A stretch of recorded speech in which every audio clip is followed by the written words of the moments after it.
السلام عليكم ورحمة الله وبركاته. الحمد لله رب العالمين، والصلاة والسلام على رسول الله الكريم النبي الأمين سيدنا محمد وعلى آله وصحبه وأمته إلى يوم الدين. أما بعد، فيا عباد الله، أوصي نفسي وإياكم بتقوى الله فقد فاز المتقون، فلا تموتن إلا وأنتم مسلمون. فقال تعالى: يا أيها الذين آمنوا اتقوا الله حق تقاته ولا تموتن إلا وأنتم مسلمون. Saudara-saudariku, alhamdulillah kita bersyukur pada Allah Subhanahu wa taala.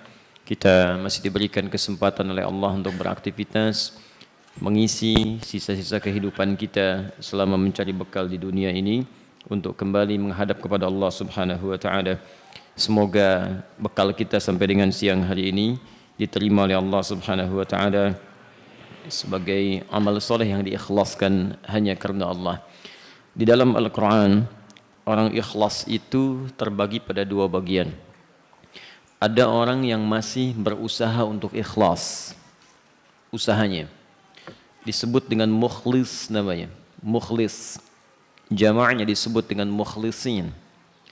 Ada orang yang mendapatkan anugerah keikhlasan dari Allah Subhanahu wa taala. Ada yang sifatnya dia berusaha sampai mendapatkan anugerah itu. Ada yang sifatnya memang ditanamkan oleh Allah keikhlasan itu di dalam jiwanya. Biasanya yang seperti itu kalangan orang-orang terpilih seperti para nabi, rasul atau orang-orang soleh tertentu. Yang kedua ini disebut dengan mukhlas namanya. Jamaknya disebut dengan mukhlasin.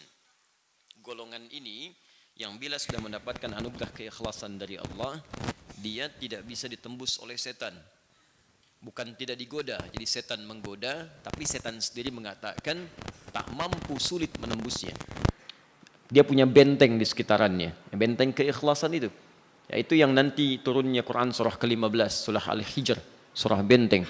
Di antara inti ayatnya adalah ayat ke-40. Itu pernyataan langsung iblis la'natullah alaihi ketika dia sebelumnya mengatakan akan menggoda manusia. Bahkan di surah Al-A'raf dia katakan dari depan, dari belakang, dari kanan, dari kiri, sampai engkau tidak akan mendapati ya Allah, kebanyakan hambamu akan bersyukur kepadamu. Tapi ada di antara mereka yang tidak bisa aku tembus, sulit rasanya. Illa ibadaka minhumul mukhlasin, mukhlas. Ya kecuali golongan hamba-hambamu yang sudah mendapatkan anugerah keikhlasan. Satu, karena dia berusaha untuk ikhlas dalam amalannya. Atau yang kedua, dia mendapatkan anugerah itu langsung dari Allah Subhanahu wa taala sebagai keistimewaan tertentu karena sebab-sebab yang khusus sifatnya. Nah, usaha untuk mendapatkan sifat ikhlas jadi mukhlas itu mukhlis namanya. Beruntungnya kita, alhamdulillah, dasar penerimaan amal itu adalah keikhlasan, ya kan? Dan dasar keikhlasan itu ditunjuk pada usaha untuk ikhlas, bukan mendapatkan keikhlasannya.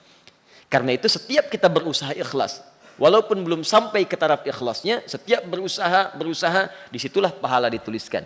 Maka muncullah perintah di Quran surah 98 ayat yang kelima itu.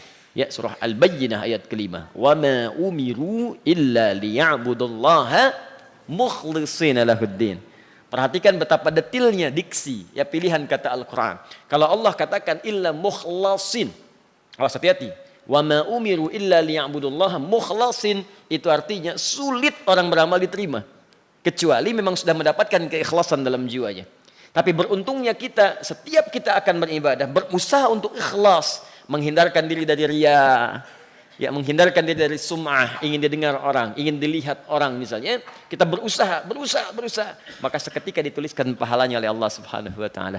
Karena itu, saya ingin mengajak pada diri sendiri dan kita semua, mari kita berusaha menjadikan amalan kita tujukan karena Allah Subhanahu wa taala, termasuk taklim kita kali ini. Ya, termasuk taklim karena ini bagian dari ibadah. Setiap yang ada ibadahnya pasti ada pahalanya. Setiap yang ada pahalanya pasti ada muaranya. Karena itu ta'lim pun dalam Al-Quran, bahkan dalam hadis-hadis Nabi SAW, itu selalu dilekatkan dengan kepentingan ibadah, dibuka dengan kata iman, dan diakhiri dengan kalimat-kalimat surga. Kalau antum ingin buktikan misalnya, antara ta'lim dengan iman, Quran surah 58 ayat 11. Ya ketika Allah buka dengan kalimat ya ayyuhalladzina amanu idza qila lakum tafassahu fil majalis sampai akhir ayatnya yarfa'illahu alladzina amanu minkum iman walladzina utul ilma darajat. Jadi kalimat utul ilma pencari ilmu yang dapat pengetahuan disandingkan dengan kalimat iman. Disandingkan dengan kalimat iman. Misal lagi Quran surah 9 ayat 122. Wa ma kana al mu'minuna liyansiru kaffah iman. Falaula nafara min kulli firqatin minhum ta'ifah liyatafaqahu fid din. Tafaqquh fid din, mencari agama, mencari ilmu-ilmu yang menguatkan agama kita. Kenapa mencari ilmu? Supaya agama kita kuat. Ad-din itu Islam. Quran surah 3 ayat 19. Inna ad-dina 'indallahil Islam. Turunan Islam itu ibadah. Hadis Muslim nomor hadis yang ke-8. Ingat, ya. Kalimat Islam ketika ditanya mal Islam antashhada an la ilaha illallah wa anna Muhammadar Rasulullah. Setelah bersyahadat wa tuqimas shalah salah wa tu'tiyaz zakat zakat wa tasuma ramadan puasa wa tahujjal baita in istata'ta ilaihi sabila. Ad-din huwal Islam. Islam salat, kemudian zakat, puasa, haji. Zakat, puasa, haji, salat sebelumnya itu ibadah. Ya, jadi ad-din huwal Islam. Islam ibadah. Bagaimana bisa ibadah dengan baik? Ilmu. Mustahil orang sholat tiba-tiba bisa sholat. Harus belajar dulu. Ada ilmunya. Makanya tafaqquh fid din, belajar tentang agama. Ad-din Islam, Islam ibadah. Kalau kita ingin bagus ibadahnya, maka belajar pengetahuannya. Mustahil kita bisa sholat dengan benar kalau tak tahu ilmunya. Jangan-jangan selama ini kita sholat tapi tidak mengerti apa yang kita baca dalam sholat. Bagaimana bisa paham kalau nggak belajar? Rukuk nggak ngerti yang dibaca. Sujud nggak paham yang diungkapkan. Bagaimana bisa khusyuk dalam ibadah? Bagaimana bisa nikmat ibadahnya kalau nggak paham apa yang dikerjakan? Ya, sekarang mau haji ada ilmunya, zakat ada ilmunya. Jangan sampai niatnya zakat dikeluarkan pada orang-orang yang sebetulnya tidak berhak menerima. Orang berhak menerima infak, antum kasih zakat. Orang berhak menerima zakat, antum kasih infak. Ilmu. Ya, dan ilmu itu terkait dengan iman. Iman itu kunci surga. Karena kalimat surga pertama di Al-Quran dibuka dengan kalimat iman. Quran surah kedua Al-Baqarah ayat ke-25. Wa basyiril ladzina amanu iman wa amilus shalihat. Amal soleh. Ya, annalahum jannatin tajri min tahtihal anhar. Sampaikan pada mereka bahwa mereka berpeluang masuk surga. Di antara amal soleh itu menuntut ilmu. Karena itu di hadis riwayat Ibnu Majah nomor hadis 233, rawinya sahabat Abu Darda, menuntut ilmu itu dikategorikan sebagai pengantar ke pintu surga yang paling indah dan bahkan cepat. Man salaka tariqan yaltamisu fihi ilma, sahhalallahu lahu tariqan ilal jannah. Siapa yang menyiapkan dirinya bersungguh-sungguh dia serius ingin menuntut pengetahuan walaupun sedikit, maka setiap langkahnya akan dituliskan langsung oleh Allah untuk meringankan langkahnya menuju surga. Ya, tidak cukup dengan amin, kita belajar dulu deh. Nah, makanya kalau sedang ada aktivitas apapun di kantorkah bekerja misalnya, kemudian ada di rumah tangga, ada pekerjaan, sepanjang ada peluang untuk belajar, kejar, itu jalan ke surga. Ya, antum jalan ke Roma dikejar, dan jalan ke Tanjung Priuk dikejar sampai macet-macet luar biasa. Saya kesini itu orang berkejaran tuh, berkejaran di jalan. Ada mobil truk, mobil macam-macam, mobil ini itu bekerja luar biasa, berkejaran untuk mengejar dunia. Dan ketika dapat meninggal. Kenapa akhirat tidak kita kejar? Kenapa tidak ada perlombaan akhirat? Masya Allah, Sepang, sirkuit, F1. Semua ada Mercedes, ada ini, ada itu. Untuk kejar-kejaran aja. Udah selesai, udah dipakai, tinggalin. Cuman buat rame-rame aja. Kenapa surga tidak kita kejar? Kenapa nggak ada perlombaan mencapai Firdaus? Diturunkan amalan-amalannya, bikin sirkuitnya. Sirkuit ahli Quran, sirkuit tahajud, sirkuit bab rayan puasa. Kenapa nggak diturunkan ke bumi? Lalu sampaikan pada kawan-kawan kita, ikut grup, WhatsApp-nya ganti. Ini WhatsApp sinetron, WhatsApp hobi golf, WhatsApp. Kenapa cuma dunia? Kenapa nggak bikin grup WhatsApp akhirat? Ya, WhatsApp pintu Ar-Rayyan, siapa yang pengen daftar? Ayo siap. Kemudian di-share lah tentang hadis-hadis keutamaan puasa, ayat-ayat puasa, share. Ya ukhti, ya akhi, katanya mau masuk Ar-Rayyan. Kok kamu nggak puasa hari ini? Mungkin salah grup, mungkin grup kamu grup tahajud. Bikin lagi. Update siapa yang puasa, siapa yang enggak. Ar-Rayyan, buka pintu tahajud, buka pintu sedekah, buka pintu ahli Al-Quran. Jadi hidup kita bermanfaat itu. Ini status yang diupdate cuman macet, ganti kembang, ganti kulit. Aduh. Ganti tas kan, tas kulit ganti gitu kan, update, upload, apa hidupnya? Nggak ada kerjaan. Ya sudahlah ya. Ya semoga Allah ampuni kita semua insyaallah. Tapi sekarang hidup kita mesti terarah, kita belajar tuntunan As-Sunnah An-Nabawiyah, bagaimana Nabi menuntun kita hidup, dan tuntunan itu kita terapkan di dunia kita dalam konteks kehidupan kita. Boleh jadi di beberapa aspek keadaan hidup kita tidak sama dengan di masa Nabi. Ya, zaman Nabi nggak ada Google, zaman sekarang nggak ada Google. Zaman Nabi nggak ada media sosial, zaman sekarang ada media sosial. Tapi tuntunan yang disampaikan Nabi sifatnya abadi. Tuntunan tentang larangan gibah, larangan berselisih, larangan mencemooh, kan? Tuntunan tentang nilai-nilai kebaikan ada semua. Itu yang coba kita keluarkan. Dan alhamdulillah di tahun yang ini, tahun yang sekarang, ya setelah kita selesai Ramadan, kita masuk kepada lembaran-lembaran baru kehidupan kita insyaallah. Saya pun akan mulai merinci secara spesifik bahasan kita, langsung dikeluarkan dari pedoman yang dihimpun oleh para ulama. Mulai pertemuan saat ini, semua kajian-kajian As-Sunnah An-Nabawiyah saya akan kembalikan ke dalam kitab Sahih Al-Bukhari. Saya ulang ya, kitab Sahih Al-Bukhari. Kemarin-kemarin kan sudah kita bahas ya. Jadi saya pikir, saya lihat kadang-kadang saya turunkan, saya catat, saya buat kesimpulan, saya bagikan, tapi kadang-kadang fokusnya tidak begitu dalam. Ya, karena itu saya coba tunjukkan nanti kitabnya.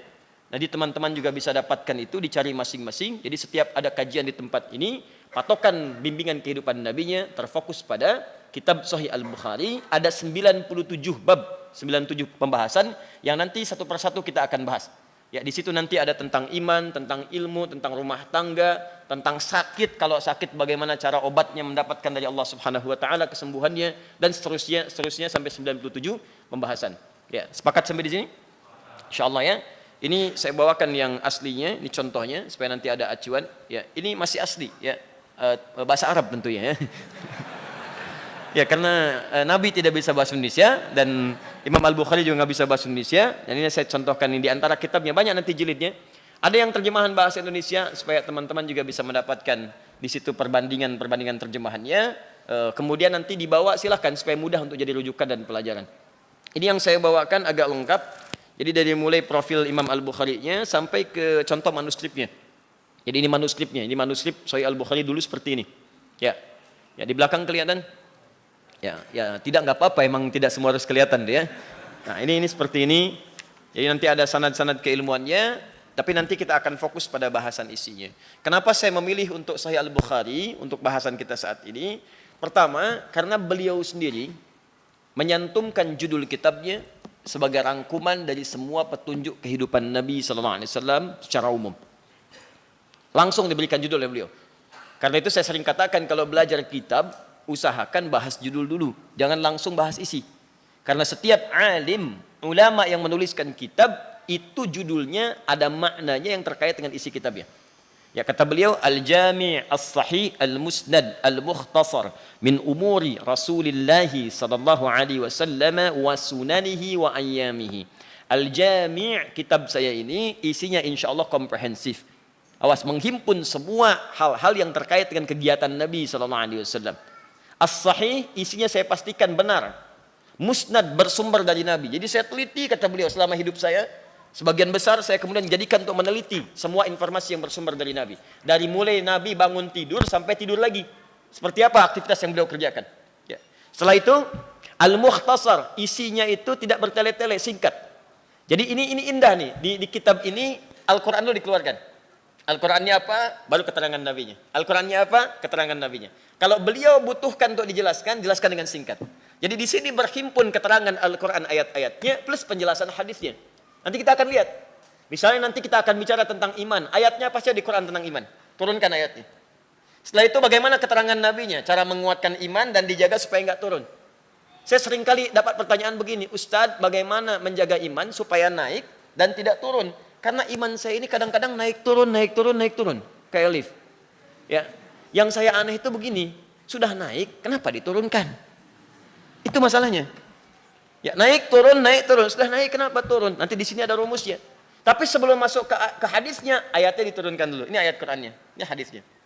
Jadi saya senang dengan manhaj beliau ini. Memang harusnya begitu.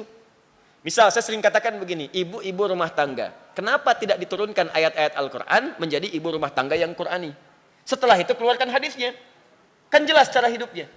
Antum pengusaha, kenapa nggak diturunkan ayat-ayat usaha? Dijelas jalan hidup kita. Ini cara berusaha begini, ayatnya turunkan, hadisnya turunkan. Praktekkan dalam kehidupan. Demi Allah saya katakan, Semua orang-orang Islam yang dari dulu sampai era kini menerapkan prinsip seperti itu, ayatnya, hadisnya, gunakan dalam hidup. Demi Allah, ketika mereka bertransaksi, berniaga, tidak pernah ada yang kembali modal. Semua kembali untung. Semua kembali untung. Dan untungnya dua, dunia akhirat. Kadang-kadang ada yang untung dunia, akhiratnya tidak jelas. Ya, akhiratnya tidak jelas. Jadi ini nanti akan kita keluarkan, dan insya Allah di sini ada 97 pembahasan. Al-Jami, As-Sahih, Al-Musnad, Al-Mukhtasar min umuri Rasulullah sallallahu alaihi wasallam.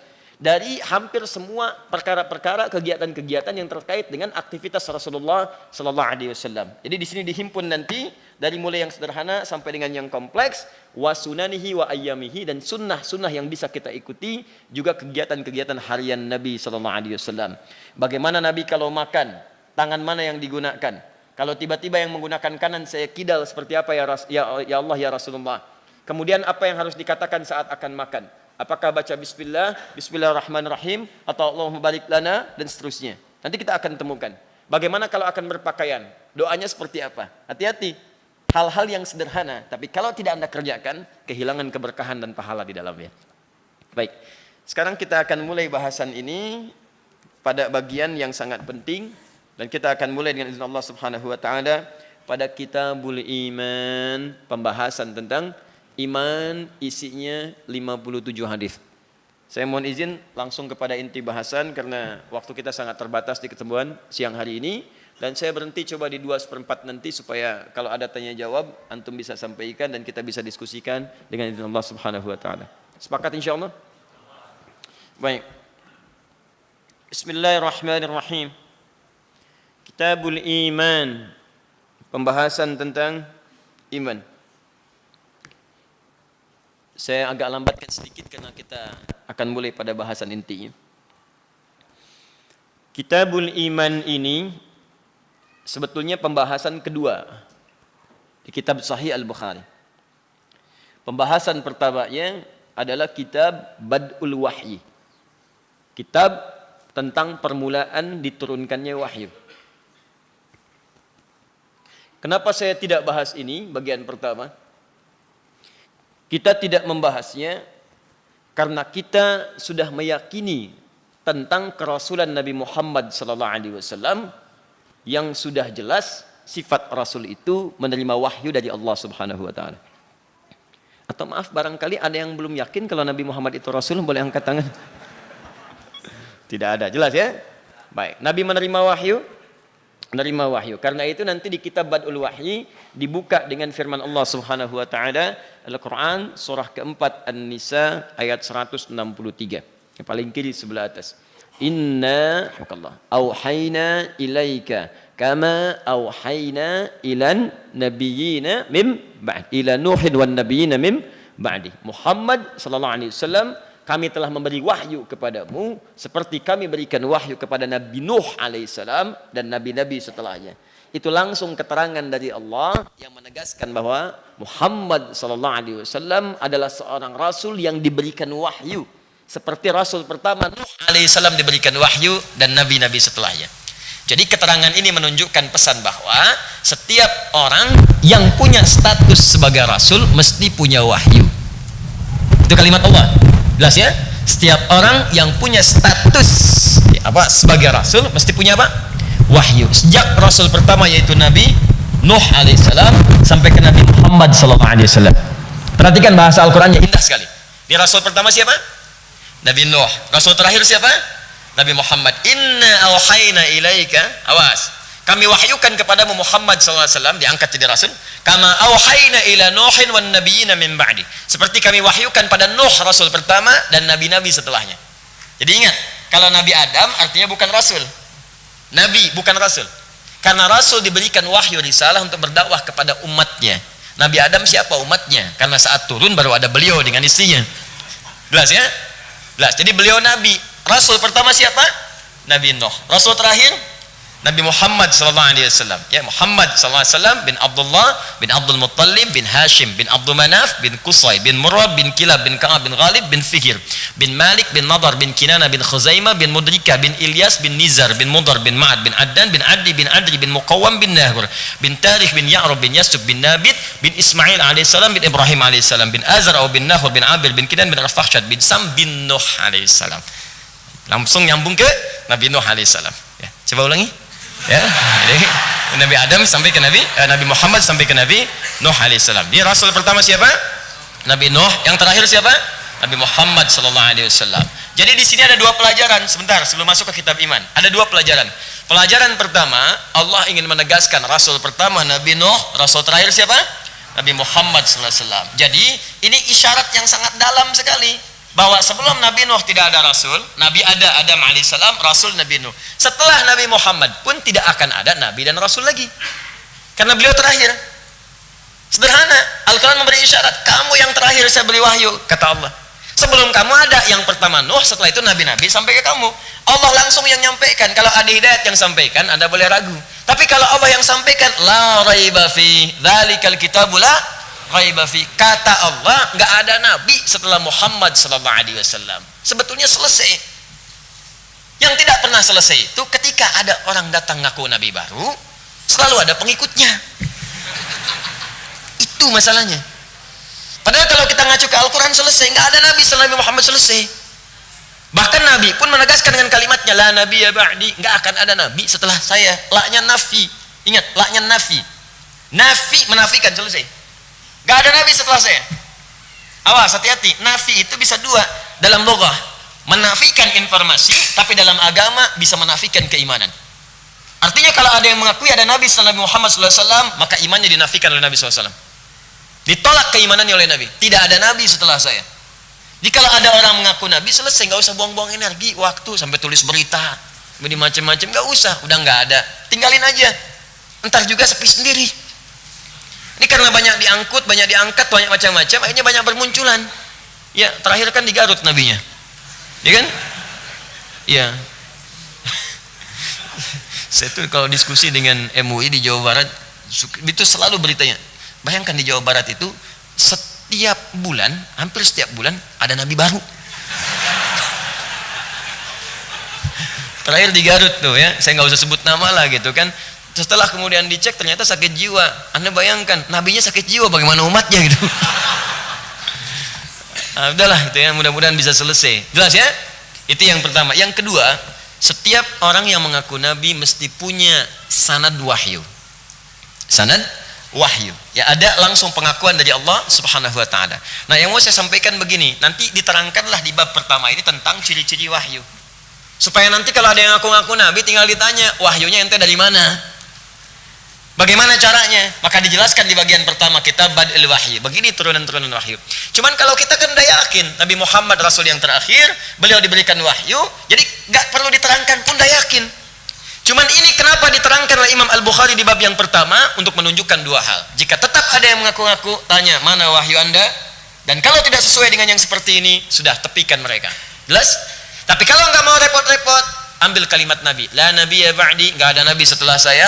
Ambil firman Allah Subhanahu wa taala, hanya Nabi Muhammad yang diberikan nabi yang wahyu yang terakhir, dan Nuh adalah rasul yang pertama. Jelas di sini? Baik. Tapi bagian yang kedua ini yang sangat penting. Kenapa Imam Al-Bukhari mencantumkan salah satunya kitab Bad'ul Wahyi, permulaan wahyu, sebelum membuka turunan-turunan keterangan nabi yang lainnya, untuk menunjukkan sanad-sanad informasi yang bisa diambil dalam dunia pengetahuan. Seakan-akan ingin menyampaikan begini, kalau mau belajar dimanapun, pada siapapun, mesti jelas sanadnya. Kita ingin belajar petunjuk dari Nabi SAW. Apa sanad keilmuan Nabi? Apa sanad informasi dari Nabi? Sanadnya langsung tersambung dari Allah Subhanahu wa taala. Sifatnya disebut dengan wahyu. Siapa yang mendapatkan informasi dari Allah, siapa yang mau meragukannya? Teman-teman mau belajar, bukankah Anda mencari pakar di bidangnya? Anda belajar matematika, Anda akan cari orang paling hebat di matematika. Apa yang menunjukkan itu? Sertifikatnya, kemampuannya, kadar keilmuannya, gelarnya dan sebagainya. Maka Anda belajar kepadanya. Fisika, siapa dia? Profesor Anu. Kuliah di mana? Sekolahnya di begini. Kampusnya ini. Ijazahnya ini. Saya yakin keterangannya bagus. Belajar ke situ. Jadi manusia saja dengan referensi keilmuan yang jelas, Anda akui, Anda puas di dalamnya, Anda belajar dengannya. Maka bagaimana dengan seorang yang mendapatkan informasi langsung dari Allah Subhanahu wa taala? Di Imam Al-Bukhari ingin mengatakan, kalau Anda masih nggak yakin dengan keterangan Nabi, keterlaluan Anda. Karena yang menerangkan itu informasi yang bersumber langsung dari Allah Subhanahu wa taala. Itu poinnya. Jelas? Sekaligus memberikan pesan kepada kita, kalau Anda ingin belajar dengan siapapun, maka sebelum belajar cek dulu sanad keilmuannya, perjelas dulu dari siapa Anda belajar, supaya jelas kemudian berbagai informasi yang Anda dapatkan dalam pembelajaran Anda. Jadi jangan sampai belajar fiqih kepada orang yang tidak tahu fiqih, belajar tafsir kepada orang yang tidak mengerti tafsir, maka persoalannya nanti akan bertambah besar, karena selain bisa berpotensi salah dalam menerangkan, juga bisa salah dalam mengamalkannya. Jelas di sini? Baik, ini pelajaran yang sangat penting. Jadi mohon maaf, ini saya dalam waktu dekat ini insya Allah banyak bekerja sama sekarang dengan beberapa institusi di dunia internasional. Terakhir kemarin kami dengan Al-Azhar Syarif, ini sudah diseleksi. Insya Allah ini baru jumlah perkenalan. Ya, dengan Al-Azhar kita diberikan kesempatan mengirimkan 10 nanti calon da'i yang akan dibimbing oleh pakar-pakar ulama di sana selama 2 bulan. Ya, short course ya. Jadi kursus singkat di sana 2 bulan sampai balik. Tahun depan insya Allah akan ditambah 50 sampai 100 kuotanya. Supaya bisa kita kirimkan, belajar supaya punya sanad keilmuan jelas. Ini nanti untuk Al-Qur'annya dicek. Yang sudah 30 juz sanadnya, boleh ngambil qiraat yang lainnya. Jadi semua tentang Quran diberikan. Tentang dakwah diberikan. Jadi pulangnya jelas. Pengen ahli Quran, ini orangnya. Pengen ahli fiqih, ini orangnya. Pengen ahli tafsir, ini orangnya. Jangan sampai belajar tafsir ke orang yang tidak kenal tafsir. Ini berbahaya dalam pemahamannya dan pengamalannya. Jelas insyaallah? Baik. Kalau sudah yakin dengan Nabi, yakin dengan referensi hal yang bersumber dari Allah Subhanahu wa taala, maka kalau sudah semua itu yakin, mari kita mulai pada bagian yang pertama, Kitabul Iman. Bismillahirrahmanirrahim. Kitabul Iman, pembahasan tentang iman. Bab qaulun Nabi sallallahu alaihi wasallam, yang akan dibahas di sini adalah tentang sabda Nabi sallallahu alaihi wasallam, bunyal islamu ala khamsin, Islam itu dibangun di atas 5 pokok yang paling utama. Bismillah.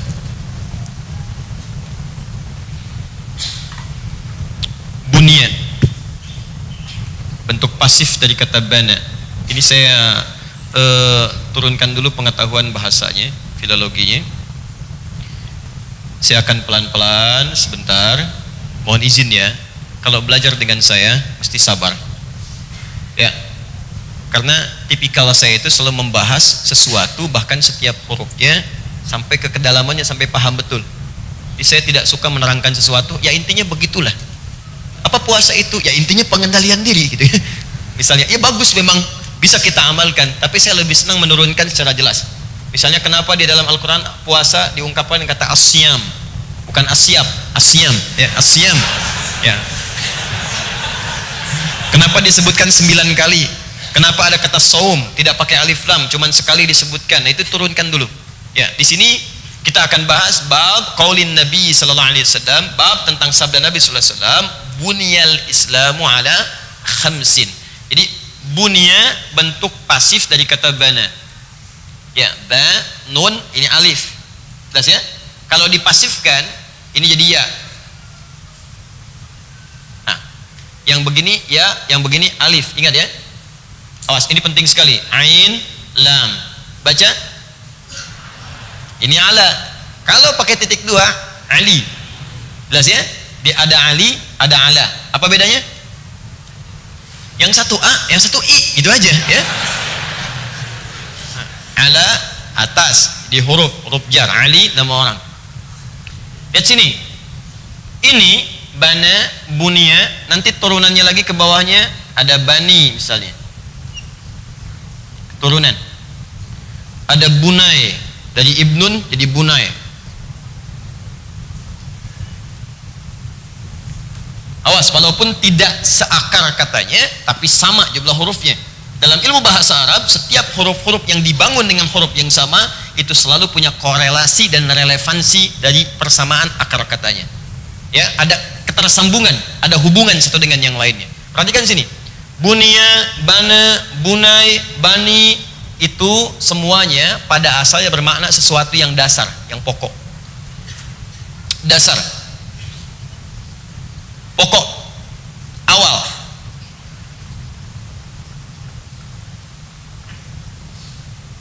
Awas, hati-hati. Kalau kita ingin membangun bangunan, mesti ada dasarnya kan? Pokoknya kan? Disebut apa namanya? Pondasi kan? Baik, pondasi. Pondasinya disebut kaidah atau qawaid dalam bahasa Arab. Pondasi. Perhatikan sini. Kenapa anak-anak dalam bahasa Arab disebut dengan bunai, bentuk tasgirnya, sayang. Bunai.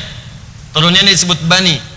Karena dalam keadaan anak itu, itulah pondasi kehidupan yang akan dia bawa sampai dengan selama hidupnya.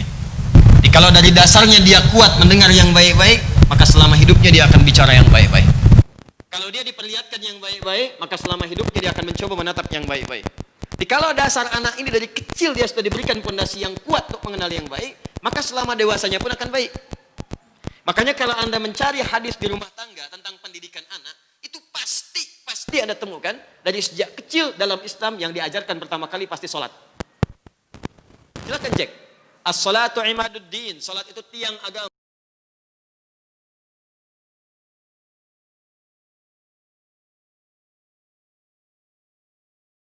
Dan membuat dia mengerti. Kenapa yang diberikan pertama kali sholat? Karena inti sholat ada di Quran surah 29 ayat ke-45. Inna sholata tanha anil fahsya. Sungguh sholat yang dikerjakan dengan benar, kalau dibimbing benar, dia akan menjadi perisai, mencegah dari perbuatan keji dan mungkar. Singkatnya, kalau dari kecil anak itu dididik baik, dewasanya pasti baik. Makanya dari kecil tuh tunjukkan yang baik-baik. Di rumah orang tua bicara, cari kosakata yang baik-baik. TV buka tontonan yang baik-baik, yang nggak baik tuh jauhkan. Sekarang tuh saya kasih tahu ya ibu ya khususnya, bu, sudah nggak musim ada tayangan anak yang nggak bagus, sudah nggak musim sekarang. Karena orang tua sekarang sampai ke kampung-kampung yang dicari oleh mereka adalah pendidikan terbaik untuk anak.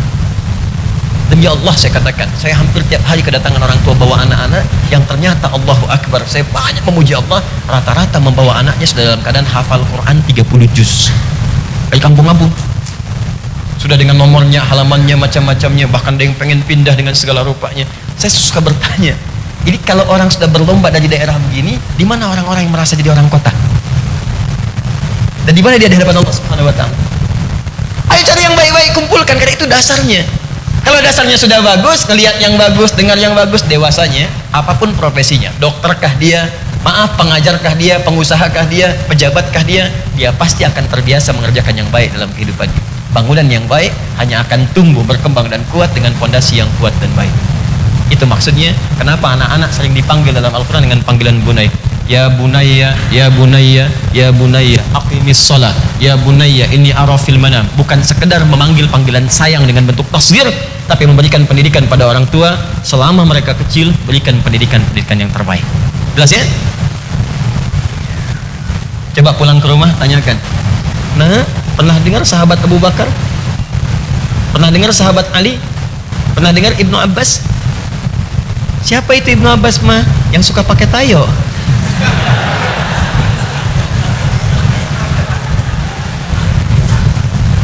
Robokar poli, robokar heli. Oh ya apa semuanya.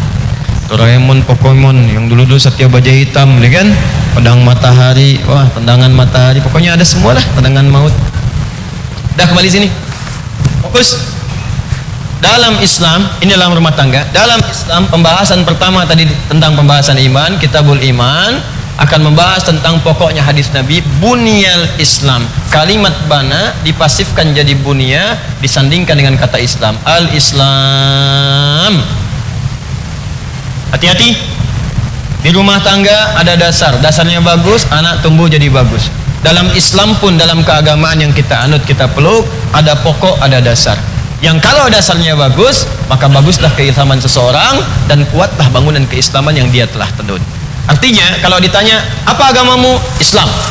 Kalau pokoknya ini bagus, dasarnya bagus, pondasinya ini kuat, maka bangunan keislamannya akan kokoh dipertahankan sampai dia wafat menghadap kepada Allah Subhanahu wa taala. Awas, hati-hati. Ini masalah kelihatan sangat sederhana, bahasanya singkat, tapi dalam maknanya dalam kehidupan. Karena tidak jarang ada yang mengatakan saya Muslim, agama saya Islam, tapi di pertengahan jalan karena pondasinya tidak kokoh, terkena gempa sedikit, hancurlah kemudian nilai-nilai keislamannya. Bahkan bukan cuma gempa, ada yang kena angin sepoi-sepoi, angin Indomie, ya pindah agama. Angin sarung, pindah agama. Nah, untuk apa? Gak penting bagi Allah, nggak penting. Semuka bumi dan langit misalnya, semuka bumi lah menanggalkan keislamannya, tidak akan berubah status Allah sebagai Tuhan. Dan dia akan gelisah selama hidup, nanti saya akan terangkan. Tapi yang perlu dicari penyebabnya adalah kenapa ada sebagian orang bahkan sekarang yang kehilangan nilai keislamannya. Boleh jadi Penyebabnya adalah karena pokoknya, pondasinya tidak kokoh dalam kehidupannya. Ini yang coba kita akan kemudian hadirkan dalam kehidupan. Jadi kalau sekarang tuh kayaknya kelihatan biasa gitu. Di layar kaca, di televisi, media sosial, si fulan berpindah agama, si fulan meninggalkan Islam, si fulanah begini. ya, gak usah kaget. Dari dulu Nabi udah ngasih tahu. Kalau ada orang yang lemah pondasinya, maka boleh jadi dia akan kemudian hancur bangunan keislamannya. Maka saat ini kita mesti belajar bagaimana kemudian yang hancur-hancur itu tidak menarik bangunan-bangunan yang lainnya. Yang jadi masalah adalah kadang-kadang di sini ada bangunan, di sini ada bangunan. Dua-duanya bangunan bagus. Ketika yang ini gempa, yang ini tertarik goyang ke sini. Yang satu pindah agama, narik teman yang lainnya, narik teman yang lainnya, narik teman yang lainnya. Disinilah kemudian kita mesti hadirkan keyakinan kita dengan kuat dan pelajari apa yang kokoh dalam bangunan kita supaya nanti kalau ada gempa, ada angin, ada puting beliung dan sebagainya yang bisa merontokkan akidah kita, setidaknya kita bisa bertahan. Jelas sampai sini? Baik. Bunyal Islamu, Islam itu Dibangun dasarnya, pokoknya, pondasinya ala khamsin, pada 5 hal yang paling utama. Ada berapa? Mohon izin ya. Kalau pondasi kan satu pun tidak boleh goyah. Ini ada 5 pondasinya. Kalau 5 ini salah satunya bermasalah dan tidak kita usahakan dengan baik, maka boleh jadi berpengaruh pada bagian-bagian yang lain.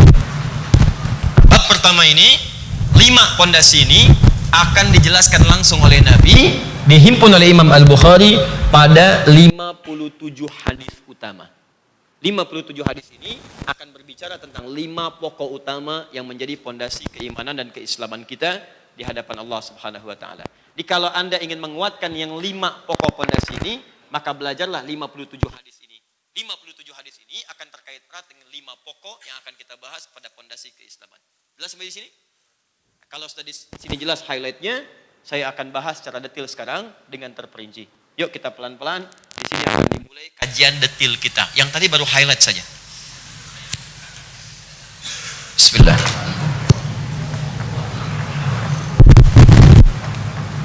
Bismillahirrahmanirrahim.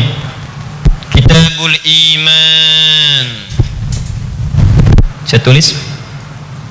Sabar ya, saya terangkan per setiap kalimat-kalimatnya. Ini nanti tidak akan ditemukan di buku terjemahan. Kitabul Iman. Bagian pertama kita akan membahas tentang pembahasan Kitabul Iman, berisi 57 hadis, membahas tentang 5 pokok dalam agama sebagai pondasi keislaman setiap muslim. Paham sampai di sini? Baik, yuk kita mulai pelan-pelan. Kitab dalam bahasa Arab bisa berarti sesuatu yang tersusun dengan rapi. Kenapa buku disebut dengan kitab?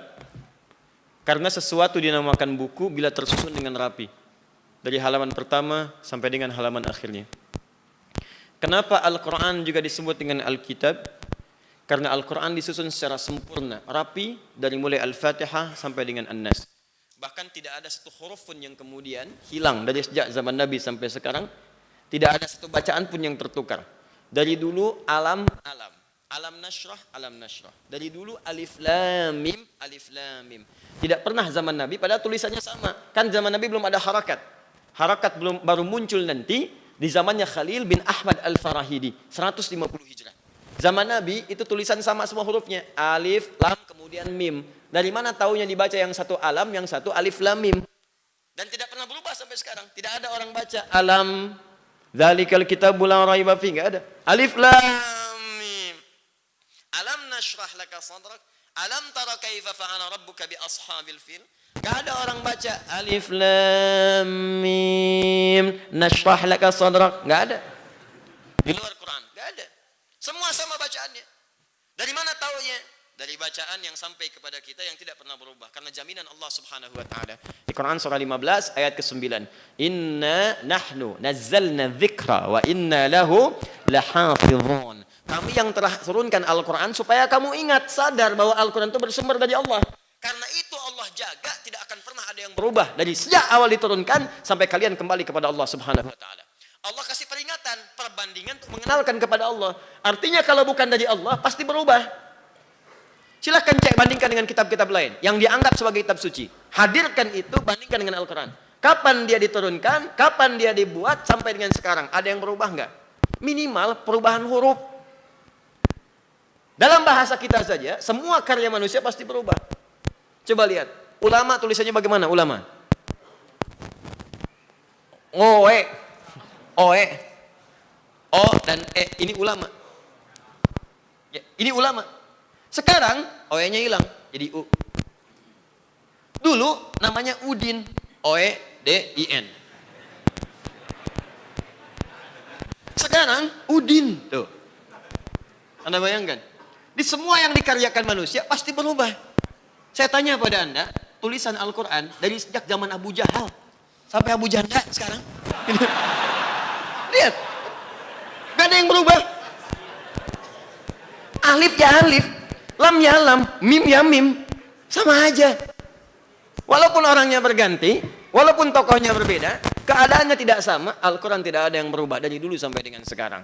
Pertanyaan saya, ini mustahil teman-teman. Kalau bukan firman Allah, ini siapa yang buat? Nggak ada. Jelas ya? Nah, jadi karena Allah menyebut ini sebagai sempurna, tidak ada perubahan, maka Al-Quran seringkali disebut dengan kalimat kitab dalam Al-Quran. 255 kali disebutkan. Bahkan kalimat pertamanya disebutkan di Al-Baqarah ayat kedua. Dzalikal kitabu la. Isi Al-Quran ini jangan diragukan, sempurna dari awal sampai akhirnya. Jadi kalau Al-Quran kemudian disebutkan dengan kalimat Al-Kitab, ini ingin menunjukkan kesempurnaannya dari awal sampai akhir, yang tidak ada celahnya, yang terjaga sampai kembali kepada Allah Subhanahu wa taala. Kalau disebutkan kalimat Al-Qur'annya, itu berarti bacaannya yang sempurna. Jadi kalau Al-Kitab susunannya, kalau Al-Quran apa? Bacaannya. Dari kata Al-Qur'u, sesuatu yang terdengar. Kalau diperdengarkan disebut qiraah. Ya, Bismillahirrahmanirrahim. Qiraah. Jelas ya? Kalau diulang-ulang, tak pernah bosan kita mendengarnya, disebut dengan Quran. Bismillahirrahmanirrahim. Allahu Akbar 17 kali dalam sehari dan gak ada orang bosan. Gak ada orang bosan. Bahkan bukan cuma satu ayat, 7 ayat sampai waladhdallin. 7 ayat, 7 ayat disebutkan 17 kali dalam setiap hari. Dan gak pernah saya dengar mengadu ada orang pusing karena dengar Al-Fatihah. Pusing saya, Pak, kenapa 17 kali harus saya bacakan bismillah, waladhdallin. Gak ada orang pusing. Ya. Antum bawa bacaan buku biasa, jangan Al-Quran, bacakan 17 kali dalam sehari. Ya. Datang kepada Anda, anak Anda suruh baca 17 kali dalam sehari, 17 kali dalam sehari. 3 hari dia akan datang mengadu. Kenapa nak? Pusing mah. Kunaon jang? Liur. Ya, pasti akan terjadi. Itulah sempurnanya. Ya. Dan tidak pernah ada yang bosan. Walaupun karena ini firman Allah, setiap firman Allah pasti ada lawannya, namanya setan. Setan, pasti itu. Makanya ketika Anda baca Al-Quran, bosan sih tidak, cuman cepat ngantuk. Gak percaya silahkan. Anda baca Al-Quran di media sosial, 1 jam bertahan. Baca Al-Quran 1 menit. Pasti itu. Ya, karena itu kalau disebutkan Al-Quran, pasti bacaannya. Kalau Alkitab apa namanya? Susunannya. Jelas sampai sini? Nah, jadi kalau semua yang disebut Alkitab kembali kepada Allah, itu artinya semua yang tersusun sempurna tanpa celah dan cacat. Kalau dia kembali kepada manusia, itu artinya sesuatu yang diusahakan tersusun dengan rapi dari awal sampai akhir. Saya buat secara rapi. Imam Al-Bukhari menuliskan kalimat pertama dengan Kitabul Iman. Kata beliau, saya akan menerangkan kepada Anda tentang hadis-hadis terkait dengan iman secara rapi susunannya. Yang bersumber dari Nabi SAW. Jadi dikumpulkan oleh beliau hadis-hadis tentang iman. Dengan rapi, hadis pertama sampai hadis yang terakhir. Disusun secara rapi, ayatnya dulu, baru hadisnya. Awal sampai akhirnya. Karena pembahasan ini ditampilkan dengan rapi, maka diistilahkan dengan nama kitab. Jelas? Nah, di Anda pun silahkan kalau mau nyusun misalnya di rumah tentang sesuatu, beri nama dengan kitab. Ya, jelas Bu ya? Baik. Kitab misalnya Al-Urz Al-Maqli. Masya Allah. Belum ada yang reaksi. Ibu mau bikin misalnya tuntunan kitab Al-Urzul Maqli. Kitab tentang nasi goreng. Susun dari awal. Begini bumbunya, begini apanya, begini apa. Nah, ibu ingin share dengan teman yang di Arab saya, silakan. Kitab Urz al-Maqli. Tersusun dengan rapi, lengkap dari awal sampai akhir. Jelas sampai sini? Oke. Kitabul Iman, saya akan terangkan kepada Anda sesuatu yang saya coba siapkan dengan rapi dari awal sampai dengan akhir, yaitu hal terkait dengan iman. Apa itu iman? Saya berhenti di sini dulu. Apa itu iman? Secara bahasa, iman itu sering diartikan percaya tanpa ragu. Al-yaqinu bila syak. Percaya tanpa ragu. Teruskan, jangan berhenti sampai di sini. Walaupun belum didasari dengan dasar ilmu. Walaupun belum didasari dengan dasar ilmu.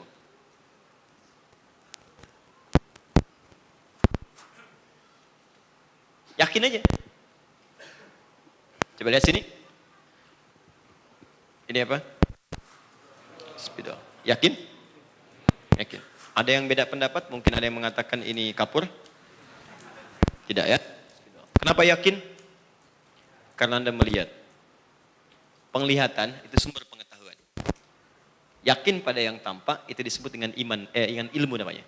Yakin pada yang tampak disebut dengan apa? Ilmu namanya. Tapi kalau Anda yakin pada sesuatu yang belum tampak pada diri Anda, itu iman namanya. Yakin bahkan tanpa ragu. Saya nggak ragu, pasti. Pasti. Siapa yang bisa nampak Allah saat kehidupan di dunia? Tidak ada. Nggak ada yang bisa menatap Allah, tapi kita yakin Allah ada. Bisa dibuktikan dengan sekitaran kita, bisa dibuktikan dengan ciptaan, bisa dibuktikan dengan makhluk. Ya, bagaimana pembuktiannya? Mencari ilmu. Tapi walaupun ilmu itu belum ada, saya yakin itu iman namanya. Jelas ya? Di iman itu percaya tanpa ragu, seyakin-yakinnya walaupun belum ada ilmu. Jelas? Baik. Nah, asal kata iman itu seakar dengan kata aman. Al-amnu. Al-amnu. Sudah jadi bahasa Indonesia, artinya aman. Orangnya disebut mukmin, jamaknya mukminin. Perempuannya disebut mukminah, jamaknya mukminat. Saya ulang. Akar kata iman seakar dengan kata aman. Amina ya'manu. Kemudian mendapatkan penamaan hamzah amana, kemudian menjadi iman. Asalnya berasal dari kata aman. Dalam ilmu bahasa Arab, asal kata itu selalu akan terkait dengan derivasi, penambahan kata jadi menjadi baru. Misal, kata iman dari kata aman, kenapa mendapatkan penambahan ya dengan alif? Walaupun menjadi kata iman, akan terkait dengan kata aman asalnya. Ya, akar katanya. Paham sampai di sini? Baik, apa kaitannya antara iman dengan aman? Kenapa kata iman terambil dari kata aman? Kata para ulama, bahkan para pakar bahasa, seakan-akan ada isyarat dalam penamaan kata ini, orang yang punya iman itu pasti akan ditanamkan rasa aman dalam dirinya oleh Allah Subhanahu wa taala. Baik aman dalam kegelisahan dunia, juga aman dalam kegelisahan akhirat. Aman dari ancaman dunia dan aman dari siksa Allah Subhanahu wa taala saat di akhirat. Jadi iman ini kenapa disebut dengan iman? Seakan-akan memberikan gambaran kepada kita, orang yang punya iman, hidupnya pasti akan aman. Tenang, tentram. Jadi kalau Anda sampai sekarang mengaku beriman, tapi hidupnya tidak merasa tentram, pasti ada yang tidak sempurna dengan keimanannya. Pasti ada yang belum tepat dengan keimanannya. Karena dari dulu orang-orang beriman itu suasananya tenang, aman. Coba lihat waktu di zaman Nabi SAW.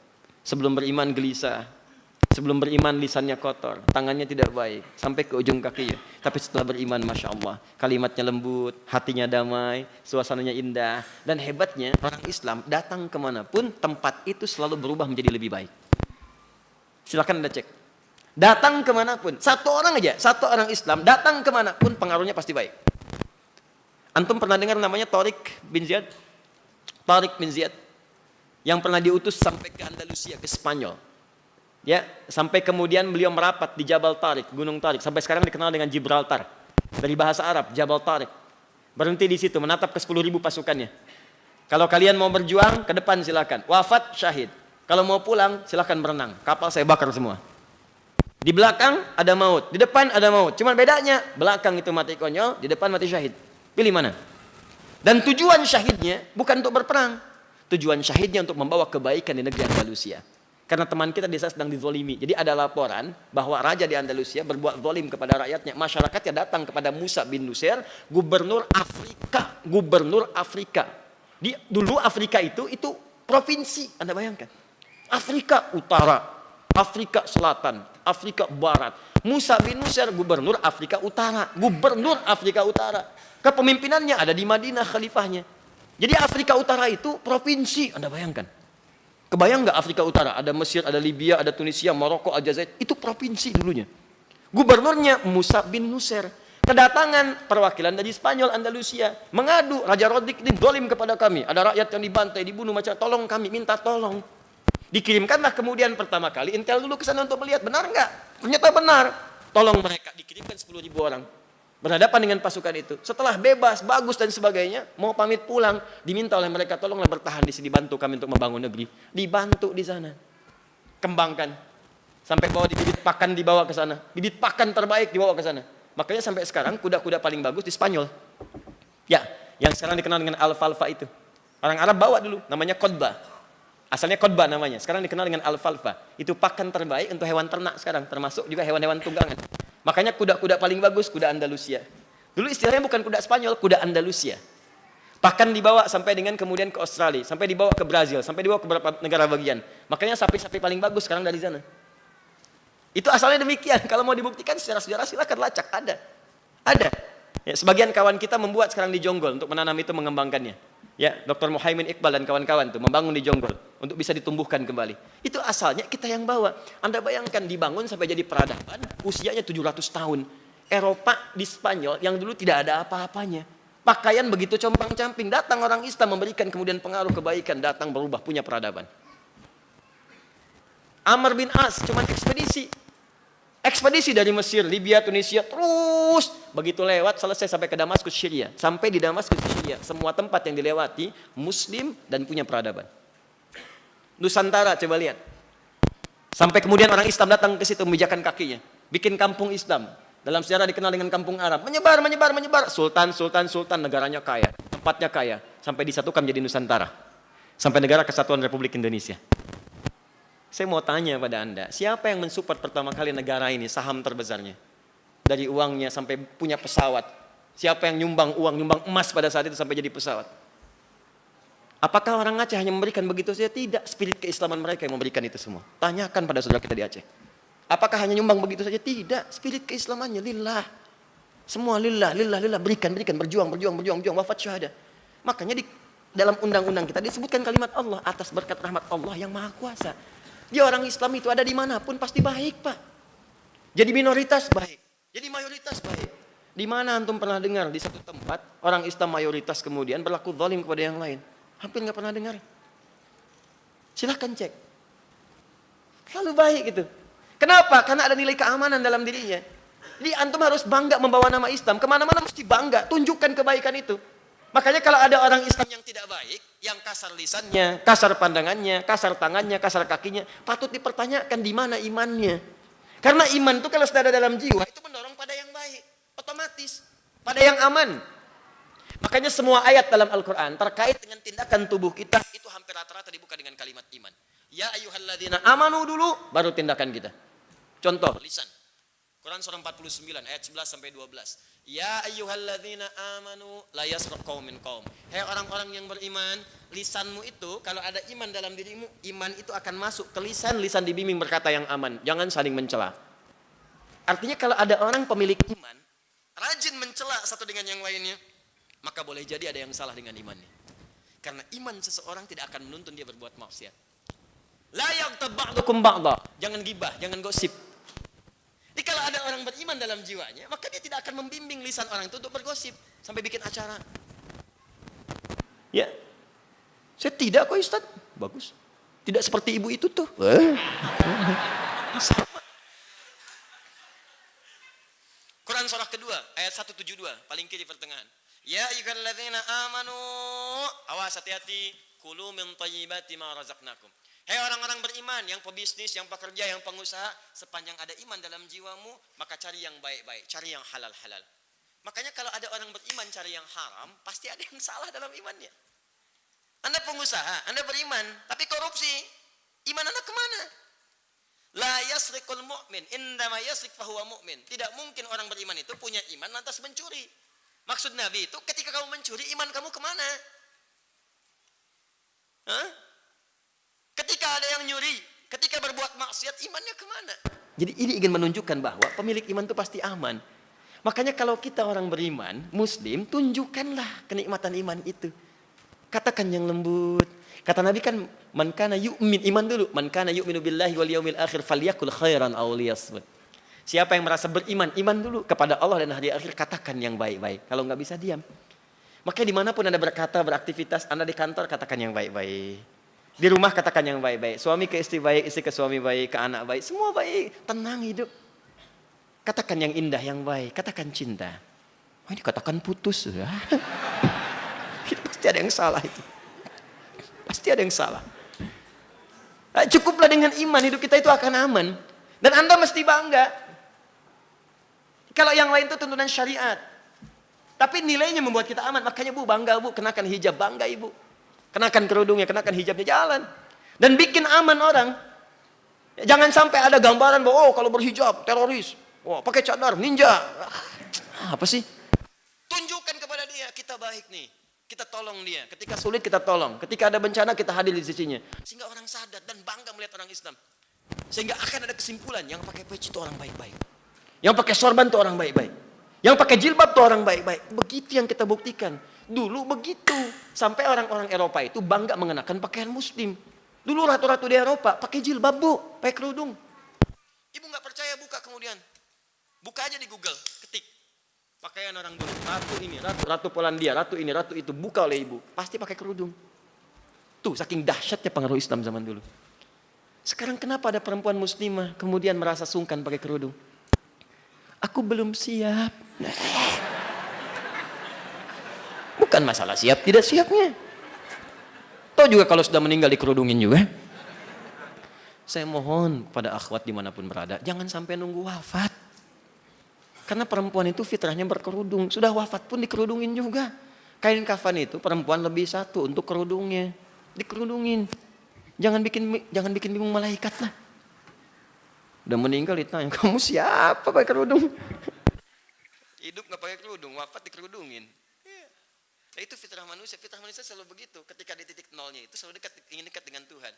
Dulu jarang sholat, begitu masuk majlis persidangan bawa tasbih, kayak peci. Yang perempuan berkerudung, habis selesai vonis bebas, lepas lagi. Ya. Yang aslinya itu yang di situ aja. Jadi ayo banggalah, bangga, nggak usah peduli dengan orang. Ngapain dengerin kata orang? Dengarkan Allah, dengarkan Rasulullah, dengarkan ulama kita. Dengarkan itu, pakai pakaian kita, pakai bangga, jilbab, pakai peci, pakai jubah, pakai baju. Silahkan aja, syariat sepanjang menutup aurat itu yang dipakai. Sepanjang benar ya, tutup aurat, mau pakai jubah silakan, pakai peci silakan. Islam itu umum kok, sepanjang nilai-nilai itu kemudian nilai yang baik dipandang oleh Islam, nggak bertentangan. Di mana aja bisa dipakai, nggak ada bedanya. Di Eropa, di Nusantara, di Cina, di Asia, silahkan. Mungkin budayanya bisa beda, tapi jangan sampai ada klaim tertentu. Islam Nusantara harus pakai batik. Nah, nanti lama-lama juga repot, meninggalnya kain kafannya batik. Islam Arab buka pakai kurma, Islam Nusantara jengkol, ya nggak bisa. Tidak seperti itu. Ya kalau makan kurma ya makan saja. Mau pakai batik ya pakai, mau pakai jubah ya pakai. Apakah Pangeran Diponegoro disebut misalnya pahlawan Arab? Tidak. Pahlawan nasional, pakai jubah, pakai sorban. Imam Bonjol, pahlawan nasional, pakai jubah, pakai sorban.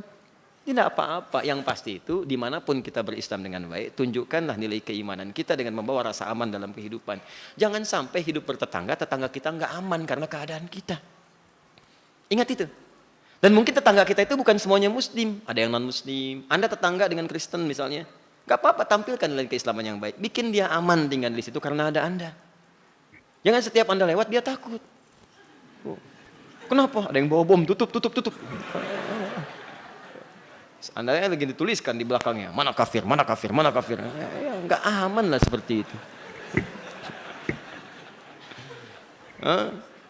Coba deh buka hadis-hadis Nabi, indah sekali. Indah sekali.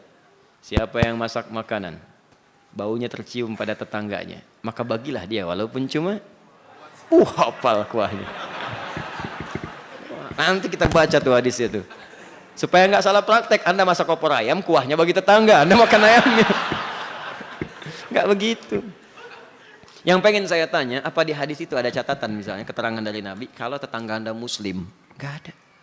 Kalau tetangga Anda beriman, tidak ada. Even tetangga Anda itu non-Muslim.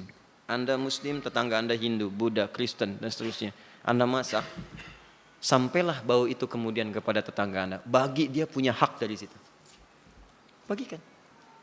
Maksud kalimat Nabi, walaupun yang cuma Anda masak itu kuahnya. Yang dimasak singkong, bumbunya opor, masak. Bagi. Sampaikan. Mohon maaf ada rizki nih.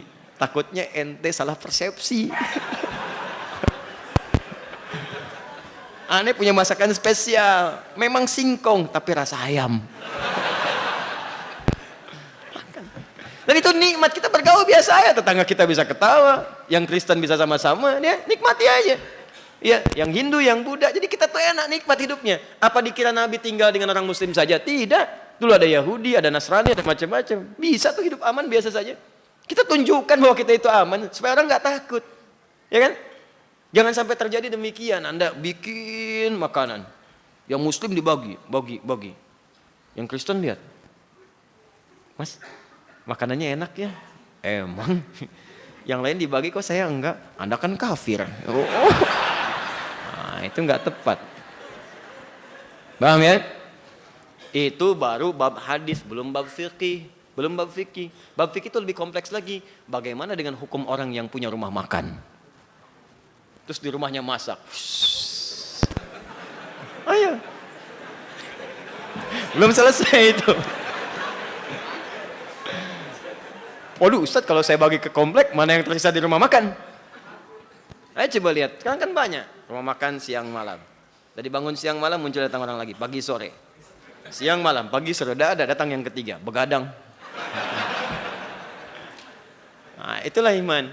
Jadi saya tuh belum pengen bicara yang tinggi-tinggi banyak-banyak dulu. Saya mau cek dulu, sebetulnya kita beriman tidak sampai sekarang dengan iman yang sesungguhnya.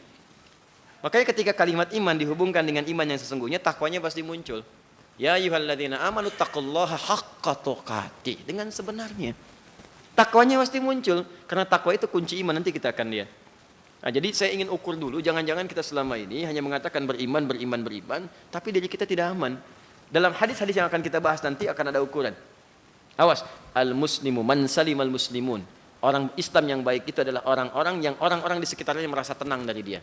Tenang dengan lisannya, tenang dengan perbuatannya, tenang dengan tangannya. Jadi kalau dia berbuat, orang tenang. Dia bicara, orang tenang. Jangan sampai kita hidup, orang nggak tenang. Cuman ada dua orang tidak tenang dalam kehidupan ini. Satu berbuat maksiat, yang kedua orang punya utang dengan niat yang tidak baik. Pasti hidupnya nggak nyaman. Bermaksiat tuh nggak enak. Suami bermaksiat kepada istri, sudah nggak tenang. Pulang nggak tenang, bikin rekayasa, baju dibikin basah dulu. Bilang burang wali golf, macam-macam dan sebagainya. Ya coba lihat, nggak tenang. Jangan bermaksiat lah, jangan bermaksiat. Bikin hidup nggak enak. Maksiat itu bikin hidup nggak tenang. Nggak percaya silakan, Anda ke masjid, tujuannya beda. Cuman ingin mengintai mana sendal yang paling bagus. Nggak akan tenang, ngintai kotak infak nggak tenang. Masuknya nggak enak, sembunyi-sembunyi. Pada dekat begini-begini, ketahuan, Mas ngapain? Oh tidak, cuma mau nyemir aja. Nggak enak hidupnya. Jangan maksiat. Kalau bisa mendapatkan yang halal, kenapa nyari yang haram? Kalau bisa taat, kenapa maksiat? Apa enggak kebayangkan wafat dalam keadaan maksiat? Begitu sendalnya diambil, wafat samping masjid lagi. Dia wafatnya husnul khotimah ya, samping masjid. Maling. Paham? Nah, jadi ini bagian pertama kitabul iman. Nah, apa saja inti kitabul iman ini, bagaimana penjelasan sampai dengan turunan-turunan sampai hadisnya, itulah yang kita akan bahas dalam pertemuan berikutnya insyaallah. Baik. Jadi kita baru bahas judul nih. Sabar ya, sabar. Orang sabar disayang Allah. Baik, ada pertanyaan?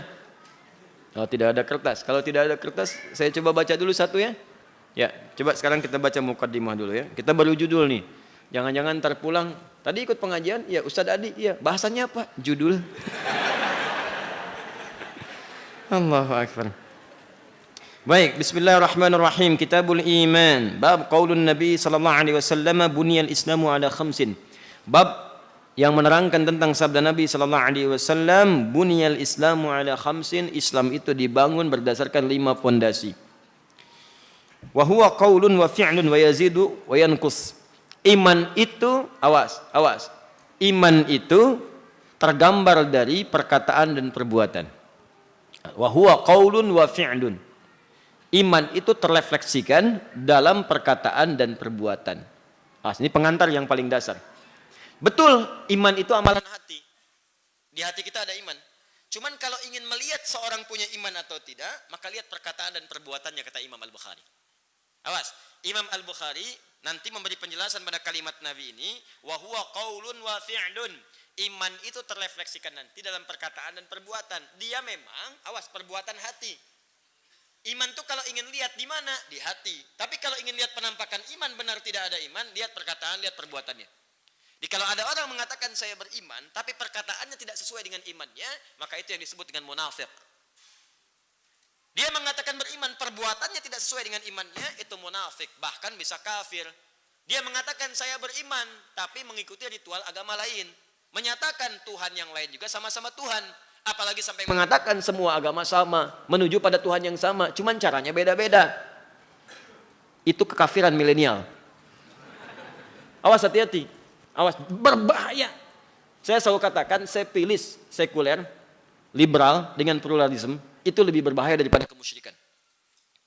Liberal, ingat kalimat saya. Saya nggak peduli mau protes orang liberal, kalau perlu berhadapan dengan saya. Kita diskusi. Ya, jangan bikin status mah nggak ada tepiannya gitu ya. Liberal itu, orang liberal sekarang ketinggalan, zaman dulu sudah pada ada. Sekarang itu telat. Yang dulu-dulu itu ada yang hafal Quran. Orang sekuler apa dulu hafal Quran, hafal hadis. Ujung-ujungnya mengakui juga mereka salah. Orang sekarang bahasa Arabnya juga belepotan, hafal Quran tidak, hafal hadis enggak. Ya, tapi luar biasa, kata-katanya itu begitu menarik, ada di Quran. Ya, mohon maaf. Perhatikan kalimat ini. Kalau orang musyrik, perhatikan baik-baik, musyrik, dia bisa kita sadarkan. Tunjukkan ini perbuatan yang salah, dekatkan dia kepada Allah, dan dia tobat. Bisa jadi tobatnya mengantarkan dia pada husnul khatimah. Karena itu banyak kita dapatkan dukun, tobat ada. Zaman Nabi pembuat musyrik tobat ada, banyak bahkan. Bukankah zaman Nabi orang-orang jahiliyah banyaknya musyrik? Ya Tuhannya berhala kan, musyrik kan? Banyak, dan tobat di antara mereka banyak, bahkan ada yang dijamin masuk surga tanpa hisab karena perkataan dan perbuatannya. Ya, jadi orang musyrik itu ketika dijelaskan kemudian dan dia mau tobat punya peluang tobat. Tapi liberal bahkan bisa mencegah orang tobat. Bahkan bisa mencegah orang yang tadinya bukan muslim mau masuk Islam tidak jadi masuk Islam. Hati-hati. Ketika seseorang akan masuk Islam, dia katakan misalnya, untuk apa semua agama sama? Menuju pada Tuhan yang sama. Cuman caranya beda-beda. Bertahanlah kemudian dia dalam kemusyrikannya. Itu yang bahaya. Dan yang paling sekarang, yang paling berbahaya masa kini itu, dia bisa membuat orang bertahan dalam kemaksiatannya. Quran jelas menyampaikan LGBT itu orang sakit, bantu dia supaya sembuh, supaya sehat lagi. Bantu supaya normal kembali. Allah mengarahkan dia kepada fitrah. Datang orang mengatakan, memang fitrah kamu begitu. Fitrah kamu itu gay.